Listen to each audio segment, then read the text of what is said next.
All right, 97.7 Outlaw Radio FM listeners, we are live in full effect right here, right now, and we got the one and only, we got the living legend, we got Ill Beast right here, live on the line. How are you doing this evening? Yo, what up, DJ Mortal? Peace. Doing beautiful, man. Doing beautiful right now, man. Thank you so much for the opportunity, man. I appreciate you guys, man. Hey, man, you are most certainly welcome. I gotta say, man, I've been looking forward to this broadcast, man. We here at Outlaw Radio have been digging your music. We definitely love what you're bringing to the table, man. So if you keep making it, we're definitely gonna keep spinning it. I appreciate that, man. Definitely appreciate that, man, But I gotta ask you, man, like, taking you back to the beginning of your legendary music career, man, like, what actually inspired you to get into this music, get into the music industry initially? Man, I started back in the 90s, you know what I'm saying? When, back in the neighborhoods, man, we used to do a lot of, go to corner to corner, like freestyling with everybody, you know what I'm saying? Listening to, upcoming rappers, of course, Wu-Tang, Nas, Jay-Z's, all that, Even back to, like, the 80s as a kid, listening to Rakim, Big Daddy Kane, L. Cool J, you know what I mean? It was always been, like, a lifetime thing,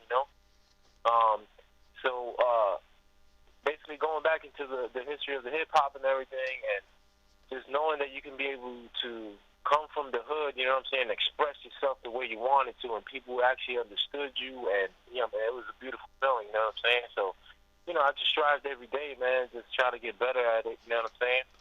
It took me a long time to kind of get professionally into the system, you know what I mean? Like,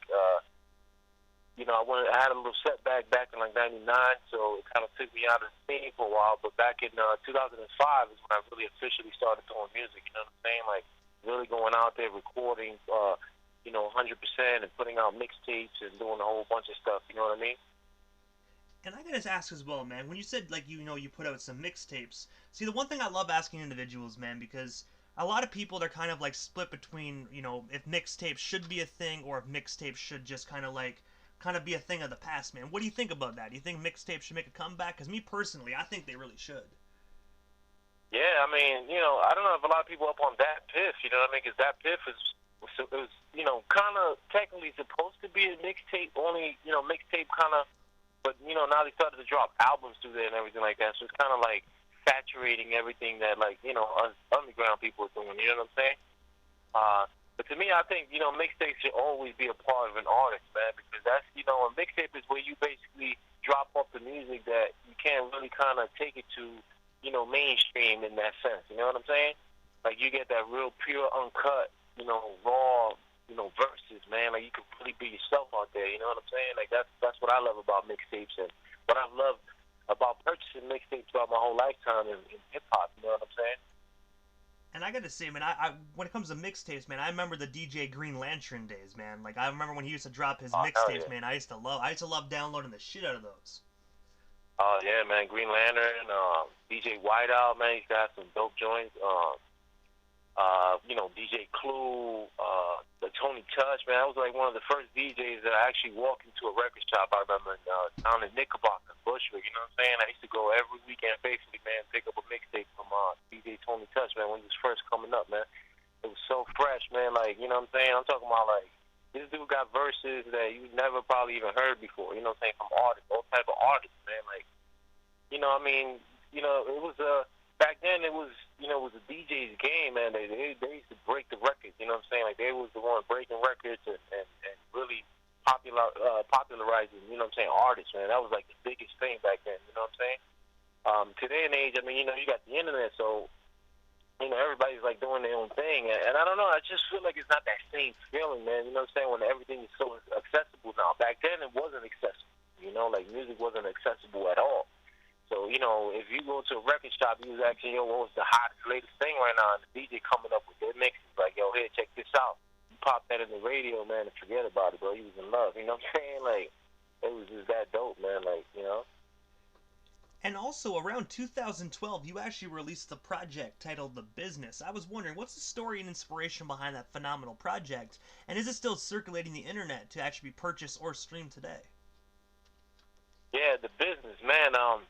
That track, at that point in time when I was coming up, I did like a separation, with a group that I was working with, and I felt kind of locked in, you know what I'm saying? Trying to, always trying to do different things and try to break into the industry somehow and really get myself out there, man. So, one day I was walking down the street, man, and I was just like mad, bro, and I just started like writing.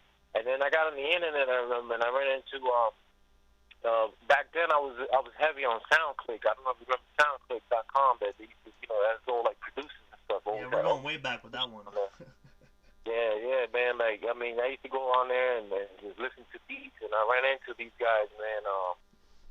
DJ Nady, Beats Planet, man, and they had that beat. I heard that beat, The Business. I was like, oh my God, bro. Like, you know what I'm saying? Like, and it was just like perfect for how I was feeling at that point in time. And so I was like, man, I'm bringing everybody to business. Like, I'm going in. You know what I'm saying? And even locally, you know what I'm saying? I had a lot of like, issues trying to, go to, try to get shows and everybody wanted to charge me and stuff like that, like to perform. And dudes talking about $500 to get on a stage for, rappers that people wasn't even checking for at that point in time. I was like, man, you guys crazy, man. Like, so, that track to me, man, was like a representation of, I'm here and I'm taking over, and I don't care who I got to step over. You know what I'm saying? Like, and the funny thing was, I ended up leasing the beat at that time, right? I leased the beat.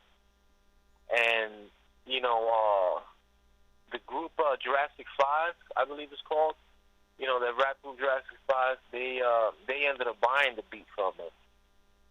So it was like a back and forth thing, man, trying to get a clearance on that beat, man. And I couldn't actually put it out there for sale. And it's been like one of my highlights in my career, that track. You know what I'm saying? Like that kind of gave me a lot of notoriety everywhere I go. And it's actually available anywhere online. You go to my website, illbeast.com, and, it's on my SoundCloud. You know what I'm saying? So because I hold the lease title of it, I'm able to kind of basically put it out there for promotional use only. You know what I'm saying? So I won't sell the track or anything like that. No disrespect to anybody out there, but man, that track, man, to this day, I mean, I listen to the track and I'm like, wow, I can't believe the energy I put into that track, man. Like, you know what I'm saying? Like, it was one of my biggest, tracks in my career, I would think, And also as well, man, you already know that's a phenomenal beat when the Jurassic 5 actually purchase it, man. Because like they're very picky individuals, man. So, you know what I mean? So yeah, you already know right then and there that right there is some fire, absolute fire, man. Yeah, man. Like I even got in contact with one of them, and I sent out a message. I was like, hey, man, I know, because I ended up having the beat first. The track was already out by the time they got it. So I think that maybe they might have heard it from me. They probably found the producer and purchased that way. I don't know, because you know how it is with the internet, And, when I contacted the owner of the actual beats, man, they were like, oh, well, these guys purchased the beat. I'm like, excuse my language. I don't know if I'm able to curse, but. Oh, most definitely, man. We're on censor, man. Have at it. Perfect. So I was like, fuck, you know what I'm saying? Like, and so I tried reaching out to them, like, yo, what's up? You know what I'm saying? Like, this is my track that I did originally on this. I leased the beat. I don't have the actual purchase. I know you guys purchased it, now that I came back to try to buy the beat.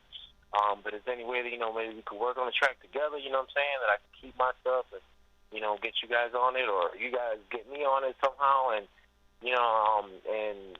he was like, oh, well, I'll talk back to the team. And I think one of the members then, they was like, nah. So I was like, all right, well, whatever, I don't know if they ever did anything on it. I really don't know to this day. Maybe because of the fact that I have it out there and it's been out there for forever. And I saw actually some other cats that put it up on YouTube, that purchased the beat on YouTube, and they try to block me on it.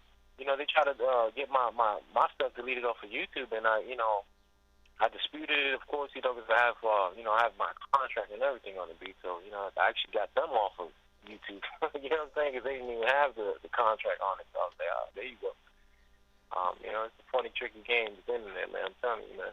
Oh, most definitely, man. But at the end of the day, man, as long as you got your paperwork and whatnot, man, I'm the same way on YouTube, man. A lot of people try and get some of my stuff taken down, but then it kind of backfires on them, man. Because whoever has their paperwork, man, that's pretty much who gets to keep their stuff online. Yeah, exactly. And man, I was on the internet, man, back in the MySpace days. Before even Facebook, was a thing. Because Facebook was a totally different thing before it even actually became Facebook. And I was one of the guys that, I was like, you know what? When I was with the group that I was working with back then, I was like, listen, man, like, you guys got to get on the internet, man. You got to start promoting and stuff. You know what I'm saying? Putting yourself out there, like. So I was real heavy, man. I'm just posting stuff on MySpace, putting up different mixes. I'll go and record on my own, you know what I'm saying, and just put out stuff on there. And man, I was getting a lot of interactions and everything, you know. And I remember back in those days, I think it was '05, '06. Raekwon linked up with this DJ in Miami, and they did a track, right? That he had a verse on it, and they did one of those. What they're doing a lot now is they call that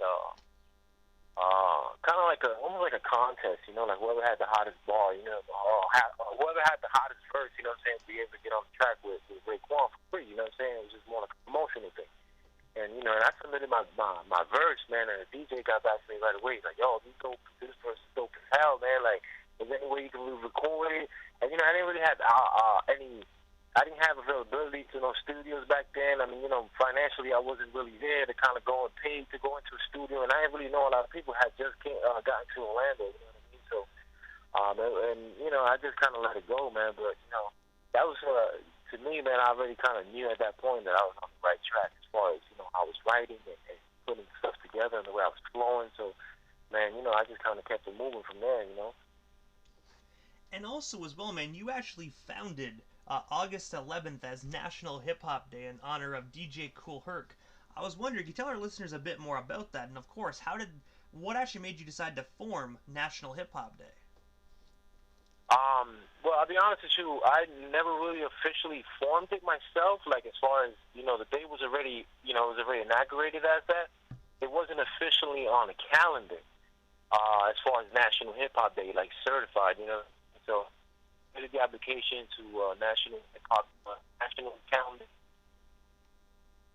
and everything. So it's just like at a financial point, you know what I mean, to push it through, you know, officially. But it's already on record. And it's kind of hard for anybody else to kind of put their hands on it right now. So, you know, right now we're almost there to finalize everything financially to make it official 100%.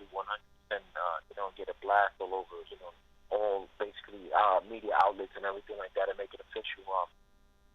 You know, man, I just felt like that was one thing that was kind of like missing. I was like, whoa, like I started looking around. I'm like, man, like how, you know, is it that we haven't kind of gotten to that point where we made this day an official calendar day? You know what I'm saying? And you know, it's hip hop, man. Like, you know, it's celebrated every year. You know, August 11th. So I understand why we can't make it official. You know. So you know, I kind of started going on that route, and I found out the information on how to get to it. For years, you know, I've been just trying to get somebody to kind of get on board with me. You know what I'm saying? Do it together. You know, financially, but you know, you haven't really had no luck with that. You know what I'm saying? You know, as you know, man, hip hop is a pretty competitive game, man, in all realms of it. You know what I'm saying? It kind of sucks in a way because, you know, sometimes you got good people out here that want to do the right thing, but then it's like you can't really connect with somebody to make it happen. You know what I'm saying? So, you know, just one of those unfortunate situations. You know. And also, man, in 2018, you released a phenomenal single by the name of Suppressing Appetite, man. I was wondering if you can tell our listeners a bit more about that phenomenal single. And of course, man, like, where can we actually buy or stream ourselves a copy of this particular single today? Oh, man, yeah, Suppressing Appetite, man.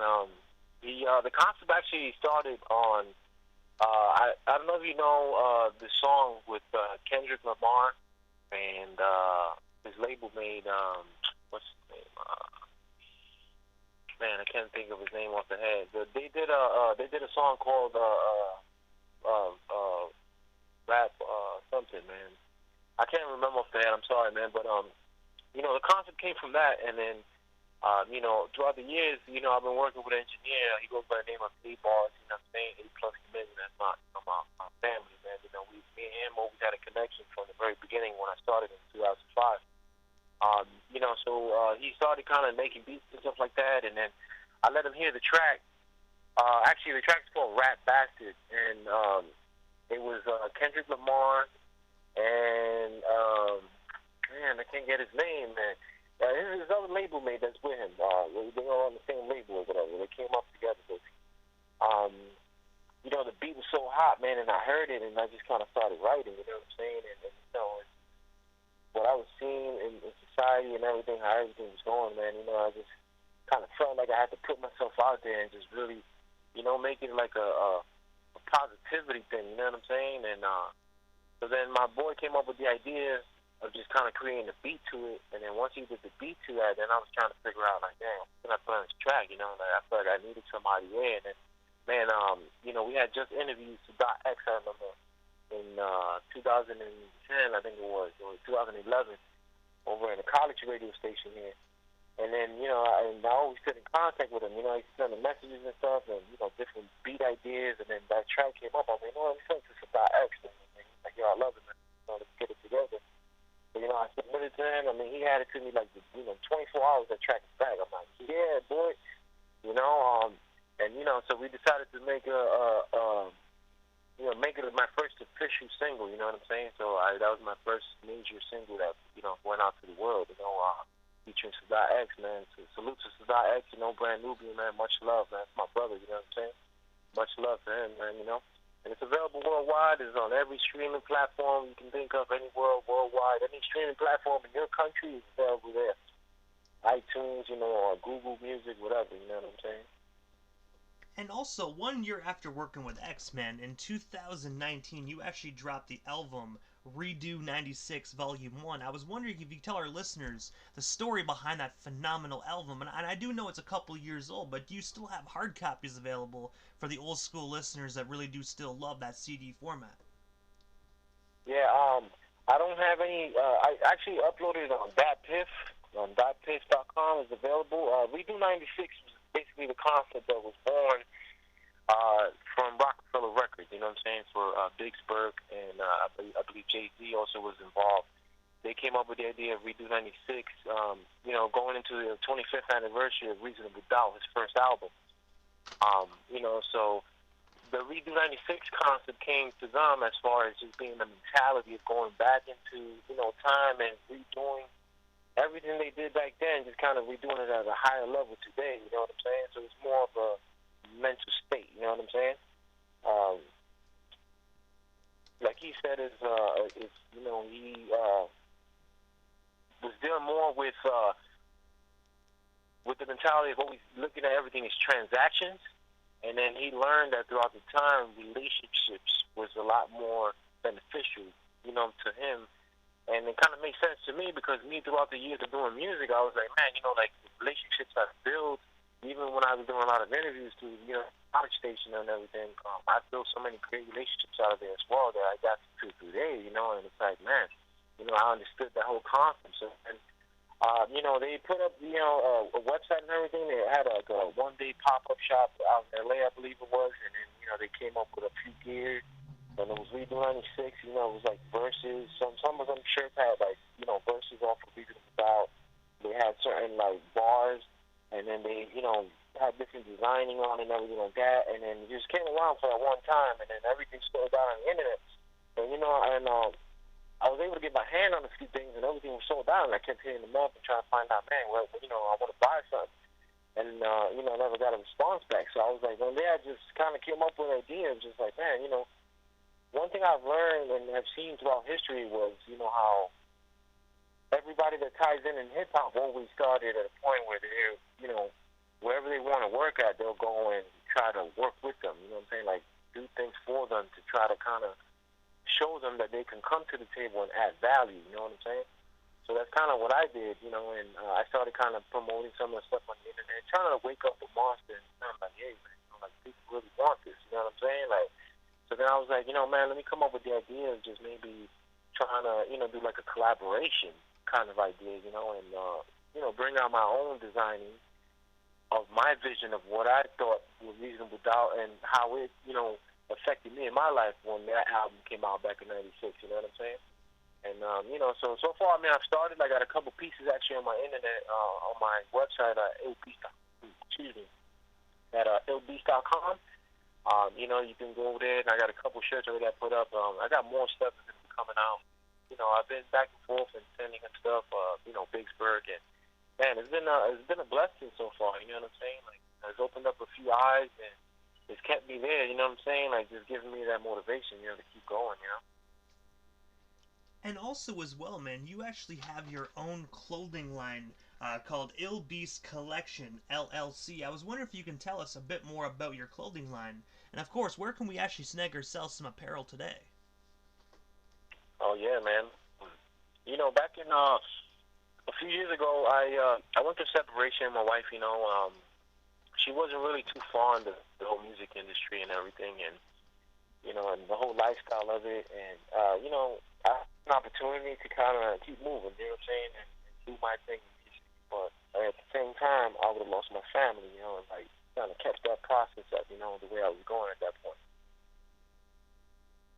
I kind of stepped back from music for a little bit, and just started like brainstorming and trying to figure out, all right, what can I do, to kind of keep me connected to hip hop, and it doesn't have to do with me performing and being in the spotlight or something like that. And then, so then I was like, man, let me just, I'll start my own clothing. You know what I mean? Like I love, different clothing. I'm always looking fresh, man. I love, being fresh all the time. And I started looking around, and most of the industry, that's all they do.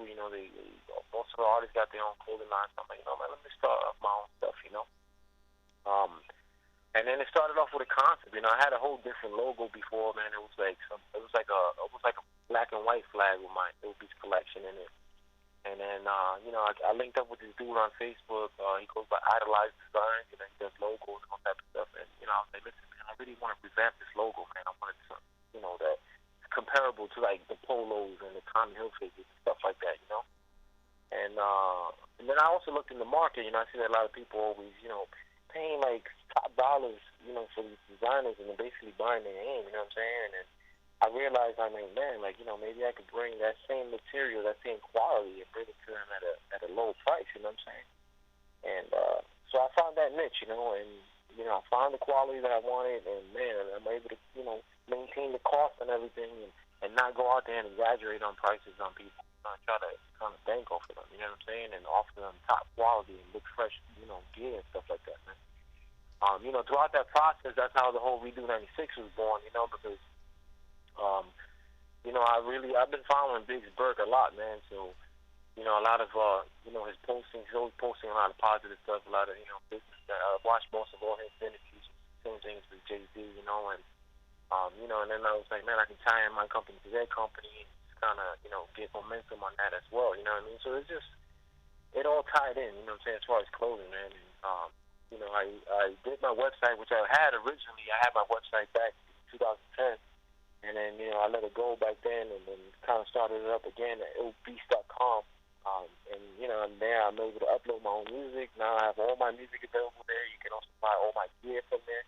I actually have a book that I kind of put together, teaching people how to do basically the foundation of, start your own T-shirt company, and stuff like that. And, man, there's like a lot of stuff up there, man. A lot of great information,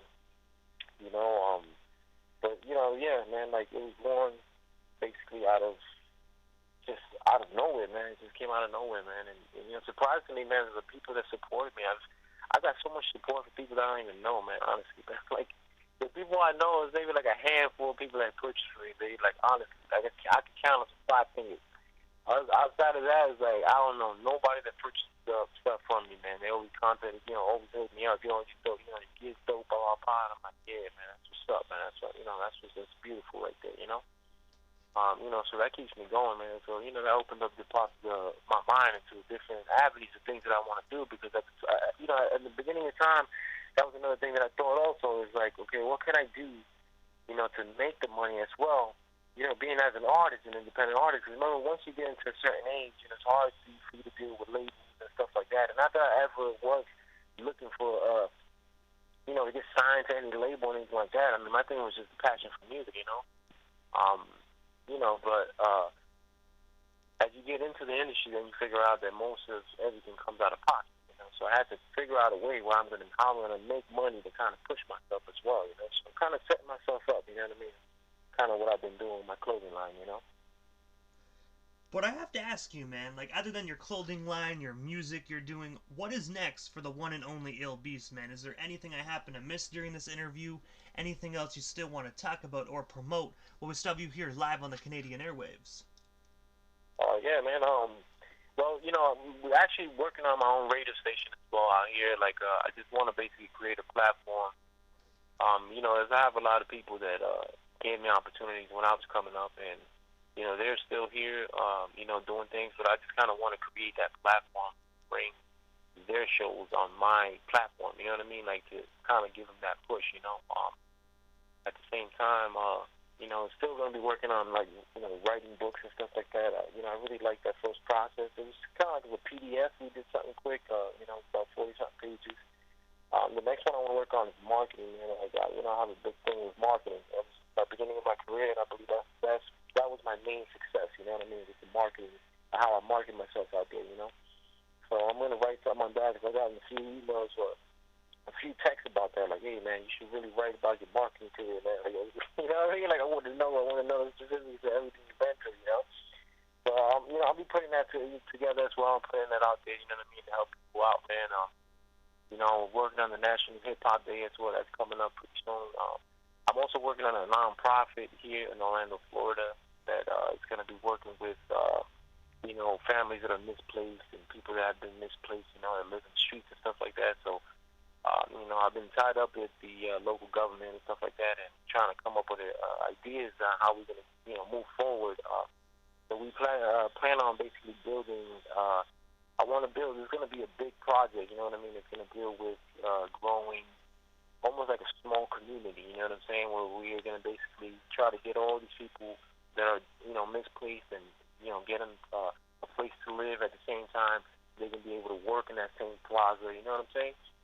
And bring business and stuff like that, and just kind of get people back on their feet. You know what I mean? And it's something that, if I can basically move around in different states and do that as well, that's something that we definitely going to be doing as well. And even, different countries, like even in Canada or whatever, Now I know I got a good connect there, so I can always, contact you and, we can brainstorm ideas and stuff like that, man, it's just all about giving back, man. Hip-hop way, man. But also, LB, this is the time in the interview, man, that I give a chance for the individual that slides into the radio station airwaves, just a chance to give shoutouts to whomever they want to give shoutouts to, but most of all, your social media handles. That way our listeners can stay updated on everything you got going on, and if they're not already doing so. Oh, yeah, definitely, man. You can follow me at Ill Beef anywhere, Instagram, Facebook, also Twitter.